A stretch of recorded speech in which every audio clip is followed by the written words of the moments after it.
The call came just as the sun was breaking through my blinds, casting long golden streaks across the hardwood floor. I almost didn't answer. Unknown number. Too early. But something tugged at me, a gut instinct I couldn't ignore. "Mr. Marcus Lane," the voice said.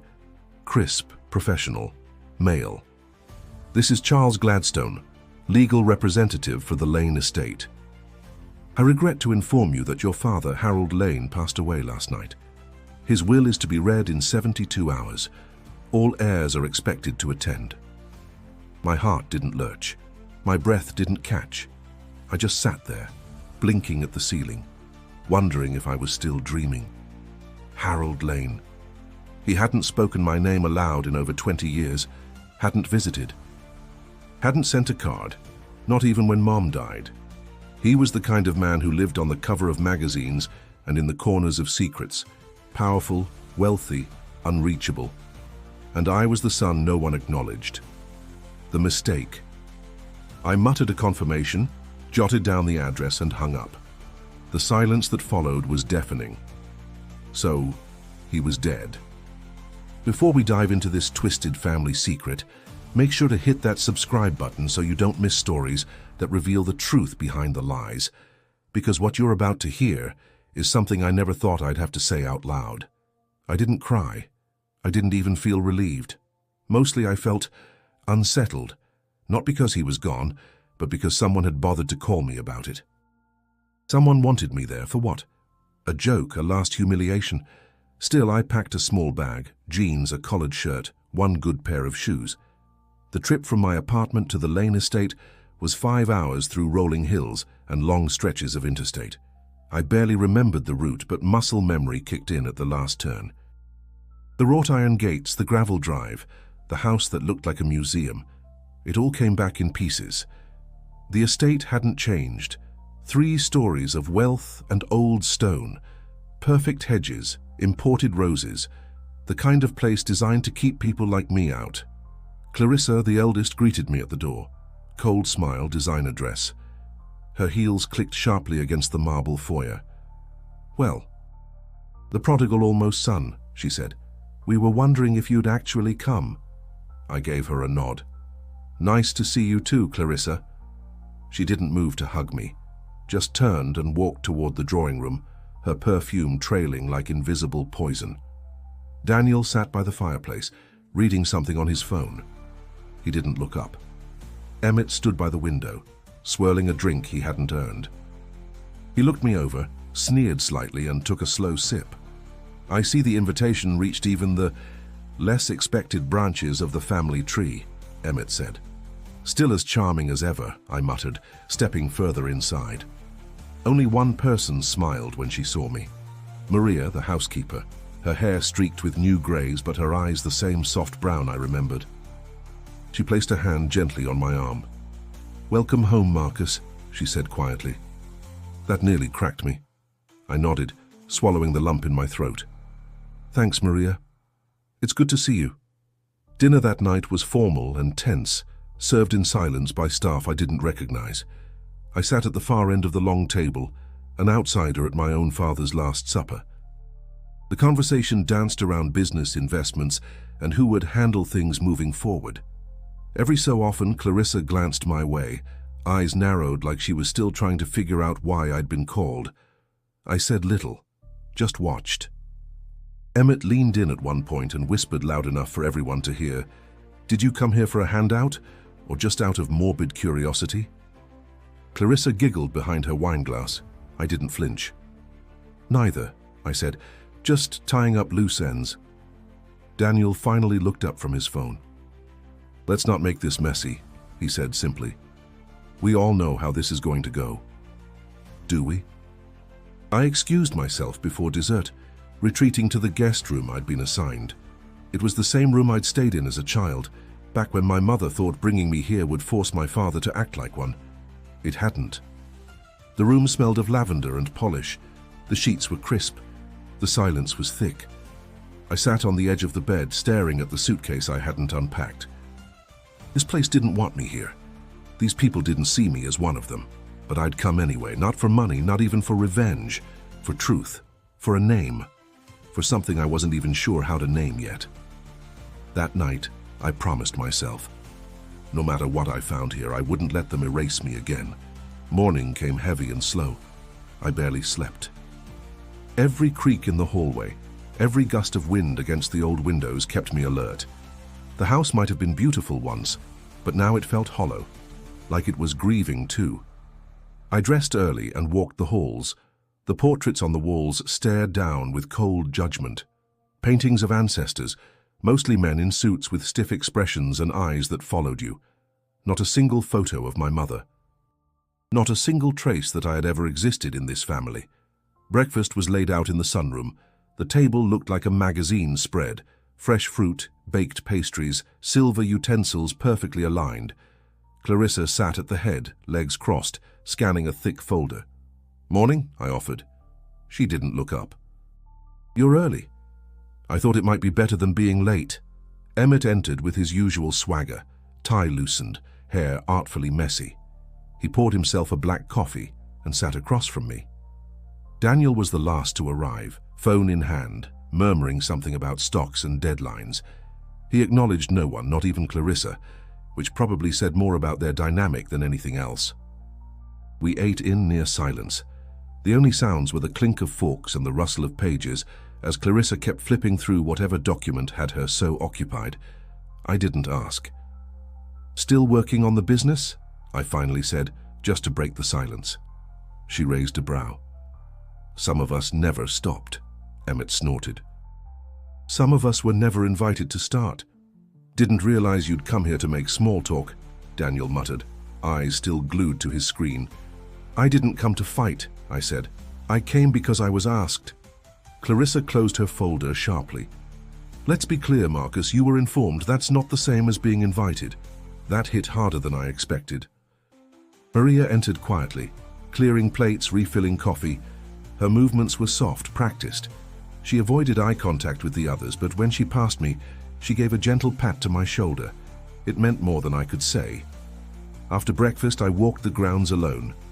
The estate stretched wide, 10 acres of carefully managed gardens, rolling hills, a pond I used to sneak off to as a kid. Back then, I thought this place was magic. Now it felt like a fortress. In the back garden, I paused at the gazebo. It used to have a photo hanging inside. My mother, young and radiant, holding me on her hip. It had been framed, discreetly tucked behind ivy, like a secret even the house wanted to remember. Gone now. Only rusted hooks remained. I stared at them for a long time, jaw tight, heart beating just a little faster. They were erasing her, erasing me. Returning to the house, I passed by the library where Mr. Gladstone was setting up for the will reading. He looked up, startled when he saw me. "Oh, Marcus," he said. "I didn't expect, well, I suppose I should have. You got the call?" "Yeah," I said. "From you." He frowned. "Right. Yes." "Of course, it's just, I thought, never mind, you'll want to be here at 2. We'll begin promptly." There was something in his eyes, a flicker. Not guilt exactly. Confusion? Regret? I nodded and left him to his work. Lunch was skipped. Everyone scattered. Clarissa went to her room. Emmett disappeared in the garage with one of his vintage cars. Daniel sat out by the pool, still glued to his phone. I retreated again to the guest room. But instead of resting, I opened the closet and found the old chest where I used to hide as a boy, back when I'd visit with Mom on desperate, naive weekends. Inside it now? Nothing. Completely empty. Like I'd never been there at all. I sat on the edge of the bed, ran my fingers through my hair, and stared out the window at the garden below. The longer I stayed, the clearer it became. They hadn't just forgotten me. They wanted me gone, every detail, every memory scrubbed clean. I could have walked away then, left the bitterness to rot in their walls. But something in me refused to be buried. They might have owned the land, but I carried the truth. The clock struck 2 with a dull chime that echoed through the old mansion like a final bell. I made my way to the study where the will was to be read. Heavy oak doors stood open, revealing leather chairs arranged in a semicircle, a large desk at the center, and a fire flickering low behind iron grates. The smell of old paper and polished wood hung in the air like memory. Clarissa was already seated, legs crossed, a silk scarf around her neck like armor. Daniel leaned against the far wall, still attached to his phone, though his eyes darted toward the papers on the desk more often than he realized. Emmett paced, muttering to himself, glass in hand, always drinking, even in grief. Or maybe especially in grief. Mr. Gladstone stood at the center, papers arranged neatly before him. His grey hair looked freshly combed, suit pressed, voice steady. "We are here," he began, "to execute the final testament of Harold Lane, as expressed in his updated will dated July 18th of last year." His voice filled the room, precise, emotionless. Like he'd done this 1,000 times before. Clarissa leaned forward, anticipation hidden behind a porcelain smile. Daniel finally pocketed his phone. Emmett stopped pacing, now focused, silent. Gladstone cleared his throat. "To Clarissa Lane, my eldest daughter, I leave the primary residence, all contents therein, and the accounts attached to its maintenance." Clarissa nodded slowly, unsurprised. Her fingers tightened around the edge of the chair, but her expression didn't change. "To Daniel Lane, my second-born, I leave my financial portfolio, stocks, bonds, and overseas accounts, with the recommendation that he use it wisely." Daniel's brows lifted slightly, then furrowed. He said nothing. "To Emmett Lane, my youngest, I leave Lane Automotive and all its assets, under the condition that he maintains the brand integrity and does not sell within 5 years." Emmett blinked. For a moment he looked like he wanted to say something, but he stayed silent, swirling the ice in his glass. Mr. Gladstone flipped the final page, scanned it, then looked up. "That concludes the primary bequests of Mr. Lane." The words hung in the air, heavy and wrong. My ears rang. No mention. Not a word. I leaned forward, voice calm, but sharp. "Excuse me. Is that all?" Gladstone looked up, clearly startled. "Yes, that is all that appears in this document. No codicils, no letters, nothing else?" He shuffled through the pages again, eyes scanning lines he'd surely memorized already. "No, Marcus. I'm sorry. Your name does not appear in this version of the will." Clarissa's lips curled upward, almost imperceptibly. Daniel shifted his weight and looked away. Emmett chuckled under his breath and took a long sip. I stood slowly, heart pounding in my chest. There must be some mistake. He called me, or someone did. I was told to come. "I did notify you," Gladstone said gently, "as per the client's instruction in an older file. But this will supersede all previous versions." "Then where's the previous version?" I asked. "Where's the one that mentioned me?" He hesitated. "I no longer have it. When a new will is executed, the old is void. I am bound to follow what's legal and final." Something in his tone didn't sit right. He wasn't lying, but he was holding something back. "Let me see it," I said. He hesitated again, then slowly handed me the document. My fingers scanned it quickly. Dates, names, assets, all laid out with perfect clarity. My name wasn't there, not even in passing. Clarissa stood. "Well, that's that," she said, brushing non-existent lint from her blouse. "We should contact the board about the estate transfer." Daniel followed her, nodding in agreement, already sending messages. Emmett lingered a moment, watching me, eyes glinting. "Guess blood only counts when it comes through the right vein," he said softly. Then he turned and walked out. I sat back down, the will in my lap, my heart in my throat. My father had cut me out completely, or someone had. Gladstone began gathering the papers, careful and efficient. I looked at him. "You didn't expect me to be here, did you?" I asked. He paused. "No, honestly, I didn't." "Why?" "Because the last time I spoke with Harold, he said he was finalizing something that would take care of all his children." "Then what happened?" He shook his head. "I don't know. I wasn't the one who filed this last version." That stopped me cold. "Then who did?" He met my eyes, and this time his voice wavered. "I'm not sure. It was delivered by courier, signed, notarized, sealed." The fire cracked behind us. The house groaned like it knew something we didn't. I stood again, slower this time. "Something's wrong," I said. This doesn't feel finished. Gladstone didn't argue, because somewhere deep down, he knew I was right. The study was empty again by evening. The silence had settled back in like dust, soft but suffocating. I stood in the doorway for a while, watching the fireplace slowly die down to embers. Everything about the room screamed permanence. Books lined the walls, a globe rested near the window, and a chess set remained mid-game on the side table as if someone had been planning to return. But Harold Lane wasn't returning, and I didn't believe for one second that he had meant to leave me with nothing. I walked around the room slowly, hands tracing the edge of the heavy desk. I'd sat at it once when I was a boy, legs too short to reach the floor, trying to mimic the way my father had leaned over contracts like they were war maps. He'd told me to get up then. Told me it wasn't a place for me. Now I opened every drawer, top left, stationery, pens, stamps, top right, legal documents, checkbooks, bottom left empty, bottom right locked. I paused. That drawer had always been locked. Even when my mother was alive, even when we stayed for weekends hoping for scraps of affection, he never let anyone near it. I knelt and felt along the sides. My fingers found a slight indentation beneath the drawer's edge. A gentle push. Click. A false bottom lifted. There it was.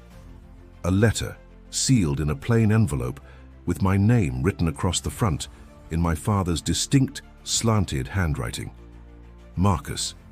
Not to whom it may concern. Not son. Just Marcus. My hands shook as I opened it. Marcus, if you're reading this, I suppose I'm gone. I don't know how you found this letter, but part of me hopes you would.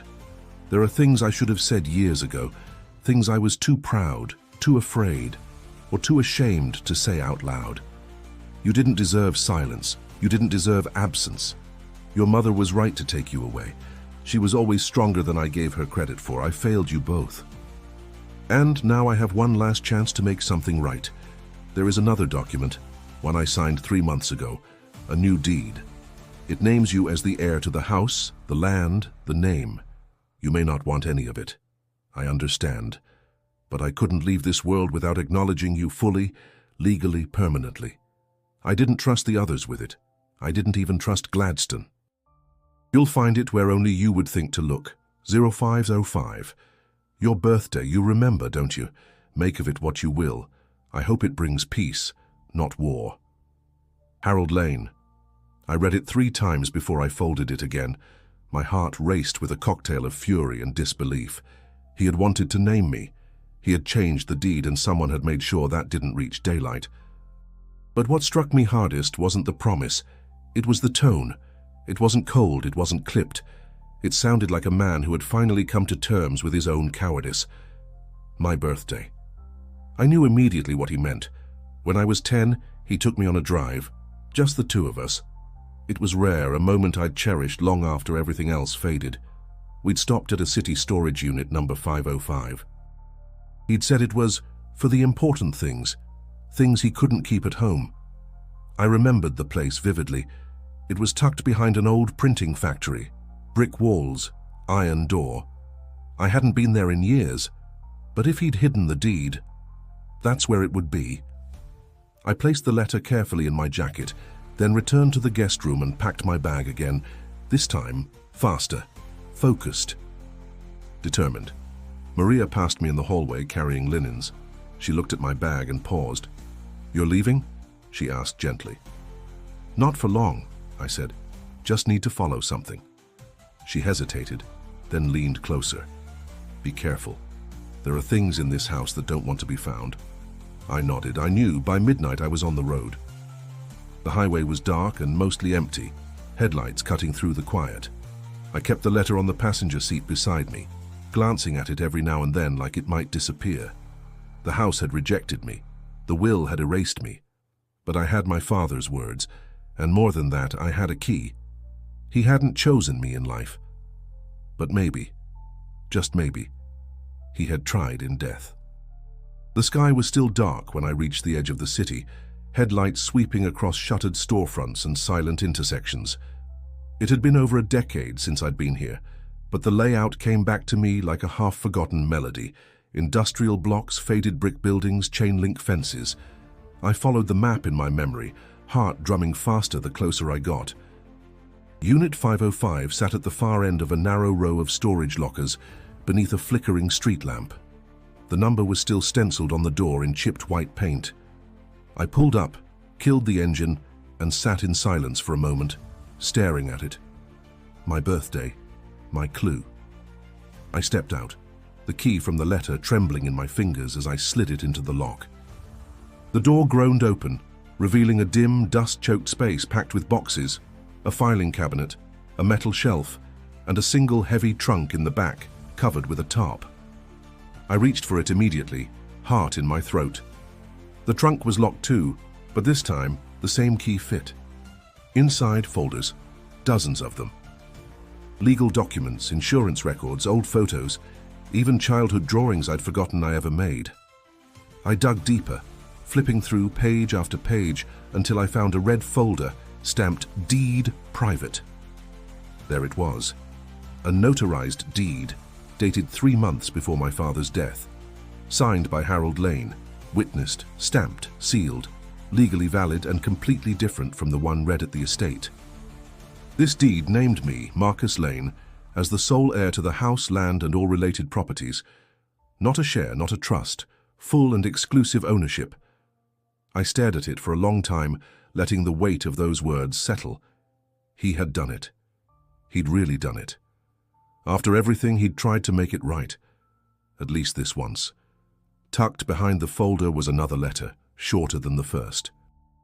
Typed this time, to whom it may concern, the enclosed property deed was drafted and witnessed under the supervision of Edward R. Malkin, private counsel to Mr. Harold Lane, on September 3rd.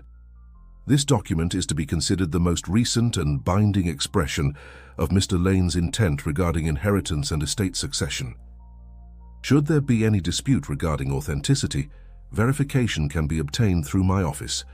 Sincerely, Edward R. Malkin, Esquimalt. A business card was clipped to the letter.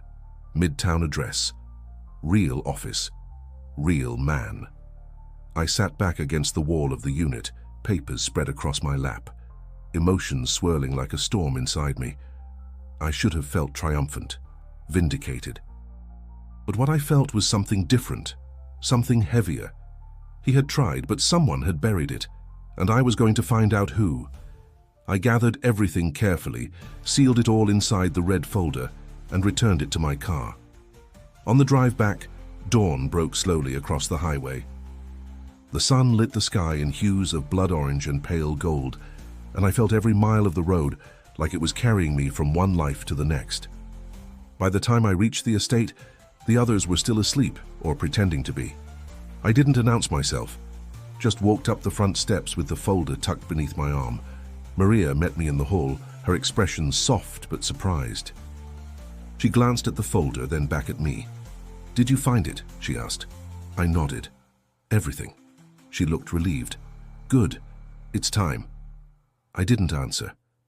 I just walked past the grand staircase, through the long corridor, and into the heart of the house where they'd all gathered the night before to divide my father's legacy like scavengers around a corpse.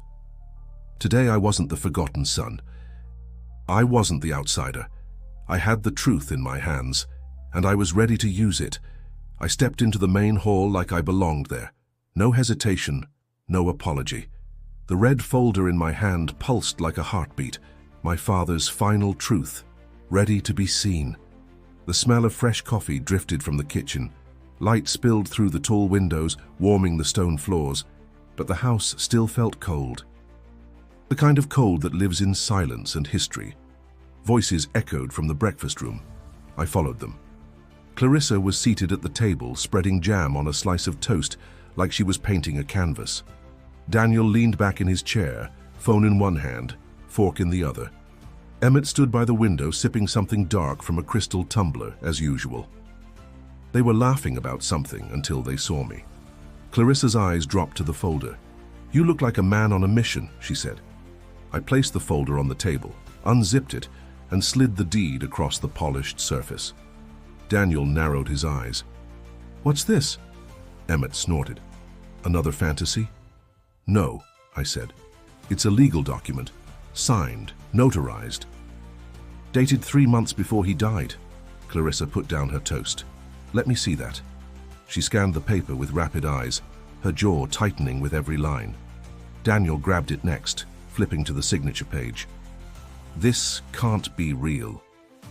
It is, I said, and there's a letter from his private attorney confirming it. Emmett took the document last but didn't read it. He just stared at me, mouth curled in a half smile that didn't reach his eyes. You think a piece of paper changes anything? It changes everything, I said. Silence dropped like a curtain. Mr. Gladstone arrived moments later, summoned by Maria's quiet phone call. He entered, adjusting his tie, his usual calm now cracked by visible unease. Clarissa shoved the document toward him. Tell us this is fake, she demanded. He took his time. Read every word. Checked the date, the notary seal, the signature. His face went pale by degrees. This appears legitimate, he said at last. If authentic, it supersedes the version we read earlier. Daniel stood suddenly. That's not possible. That one was final. We were all there. Gladstone shook his head. Legally, the most recent valid document is what counts. And who decides if this is valid? Clarissa snapped. A judge, Gladstone replied. But the burden of proof is on those challenging it. The room erupted. Daniel cursed under his breath, pacing like a caged animal. Clarissa launched into a barrage of questions about dates, legal process, intent. Emmett just stood there, arms crossed, staring at me like I'd just declared war. I said nothing more. I didn't need to. The paper spoke for me. Gladstone excused himself to begin the process of independent verification. He promised to call Malkin's office directly. Clarissa demanded a forensic analysis. Daniel muttered something about hiring a different lawyer. Emmett poured himself another drink. I left them there arguing. In the hall, Maria waited. He saw you, she said softly. What? Your father. The last few weeks. He was sick, very sick. But he asked for you. I blinked. Why didn't anyone tell me? They didn't let me. He wrote letters, locked them away, said he'd handle it himself. I nodded slowly. It all made sense now. He had tried to fix what he broke, but the others made sure it stayed broken. I walked the house again that afternoon, seeing it with new eyes.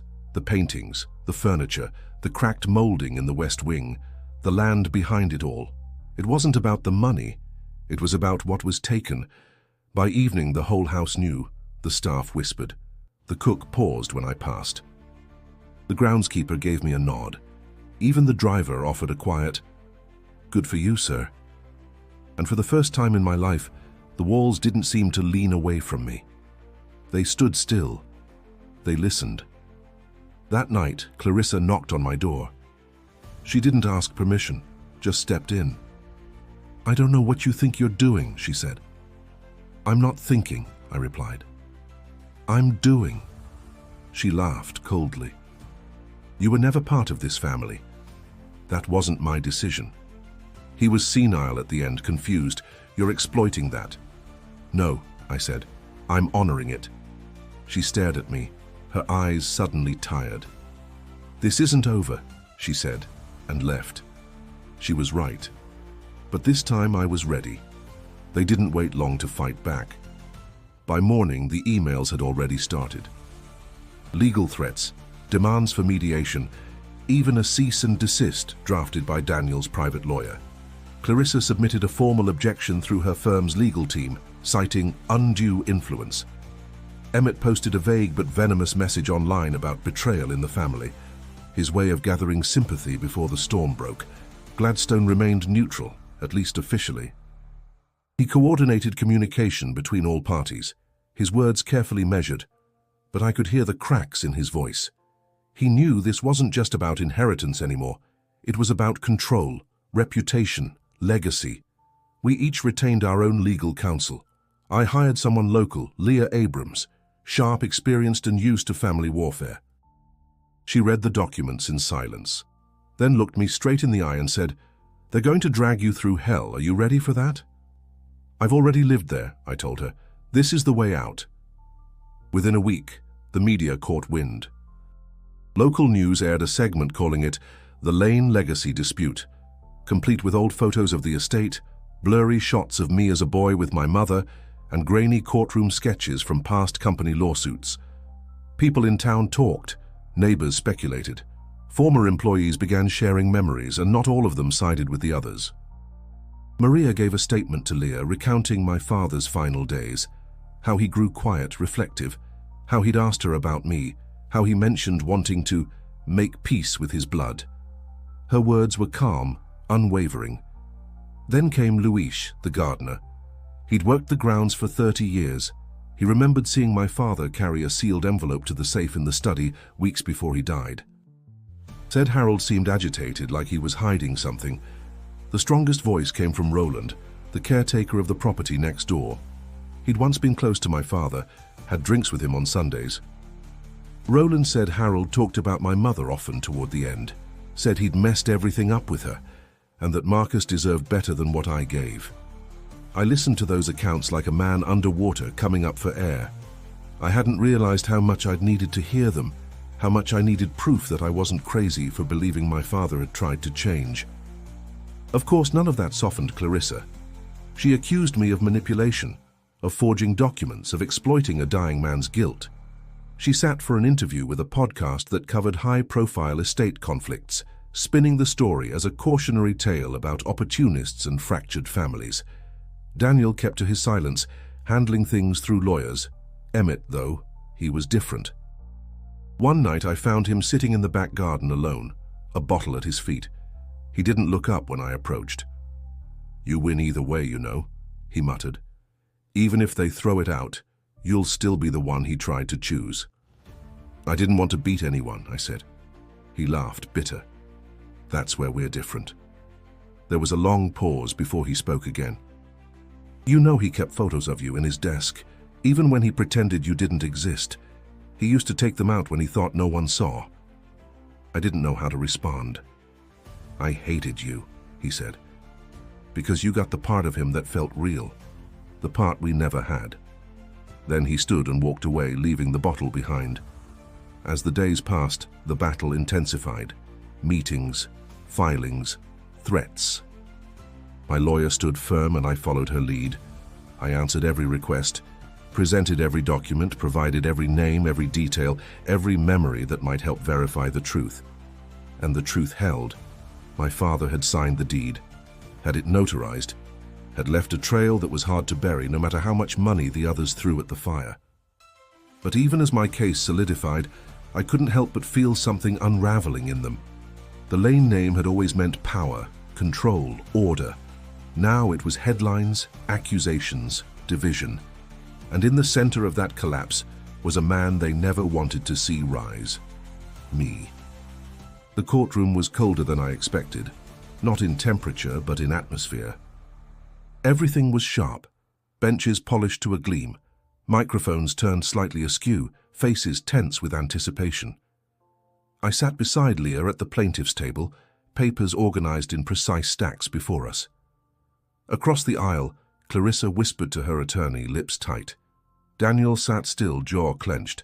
Emmett stared at the ceiling as if bored already. It had all come to this. The judge entered with the usual gravitas, robe flowing, eyes sharp. He wasted no time.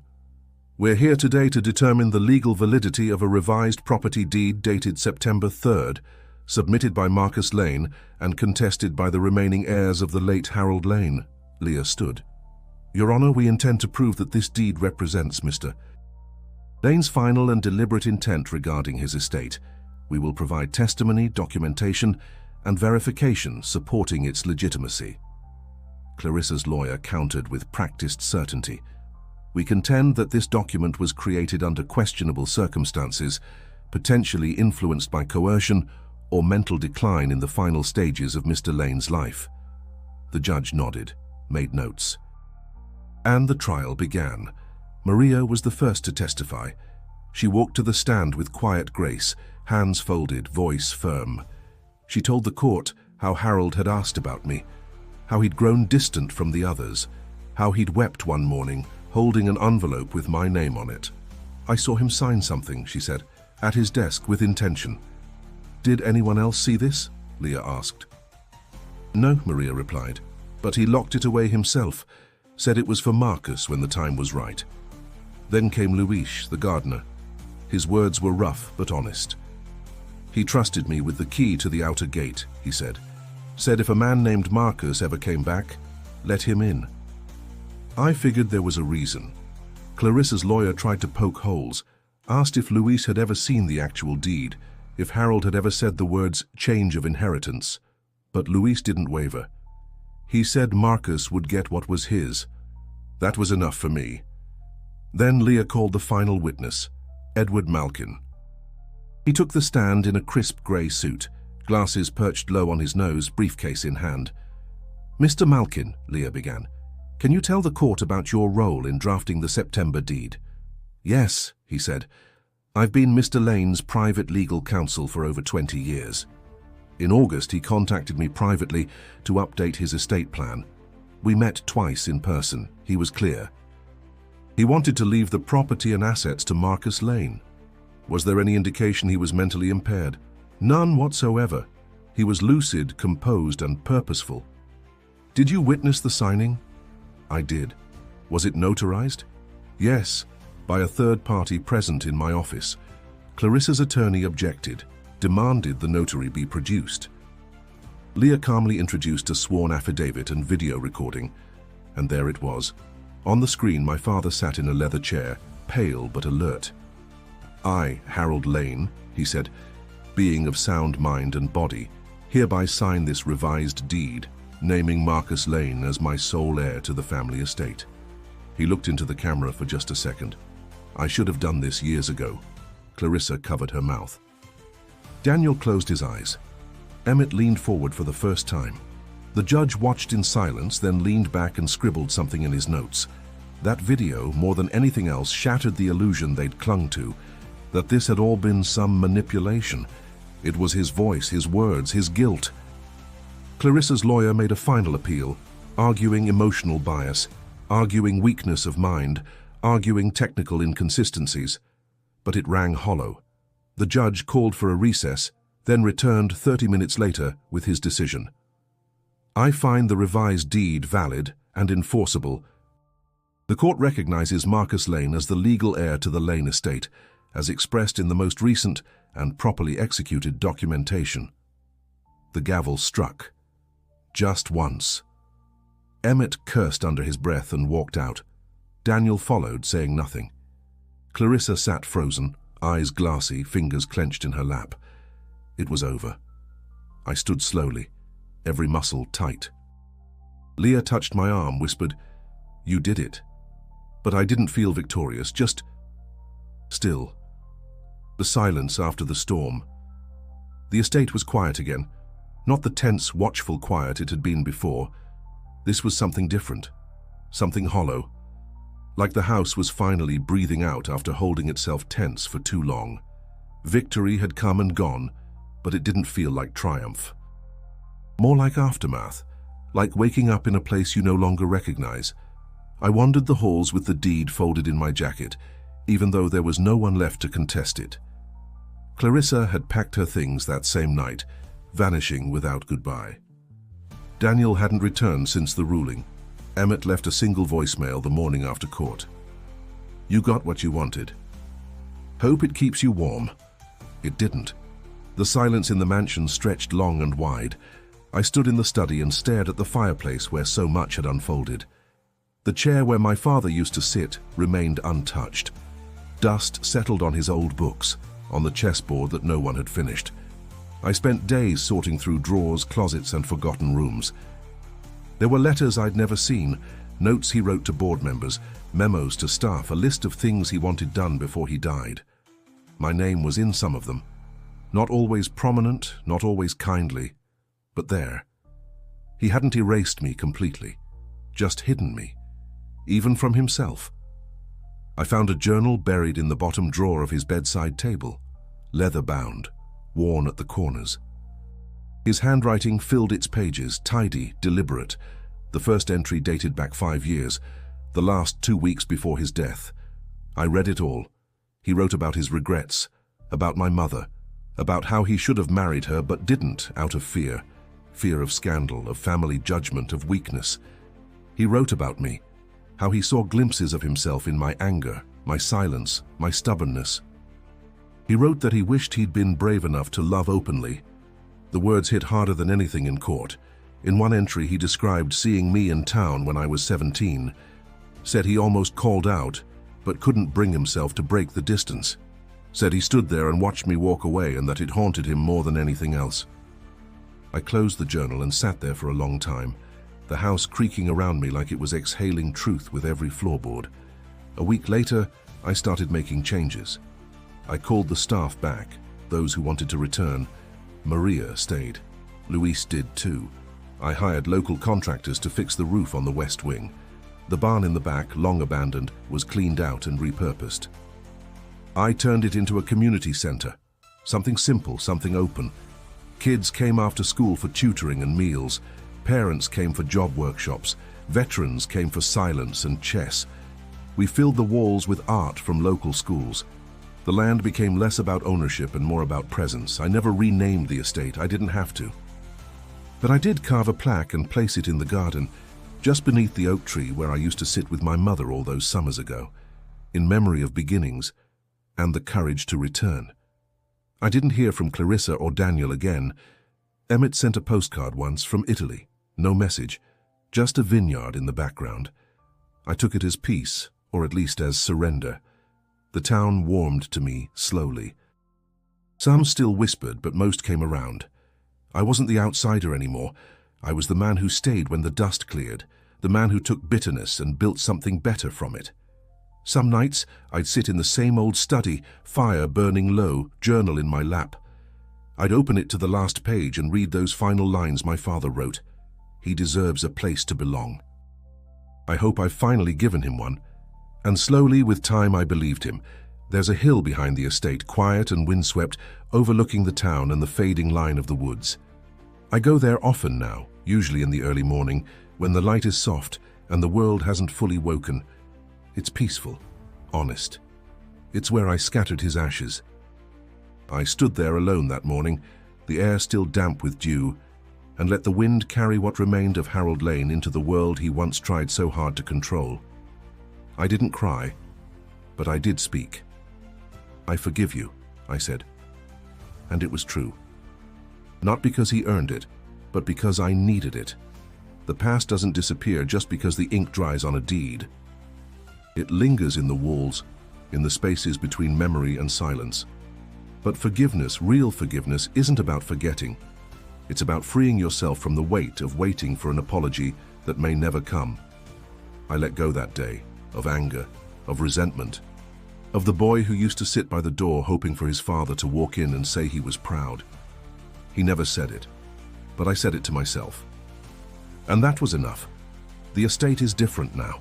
The laughter of children echoes through the halls during community events. The West Garden grows vegetables that feed local shelters. The library hosts free literacy nights. What once was a fortress of legacy became a place of welcome. I don't walk through the house as a ghost anymore. I walk like I belong.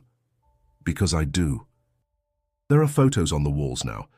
Not of ancestors in oil and gilt frames, but of people who lived, who gave, who changed.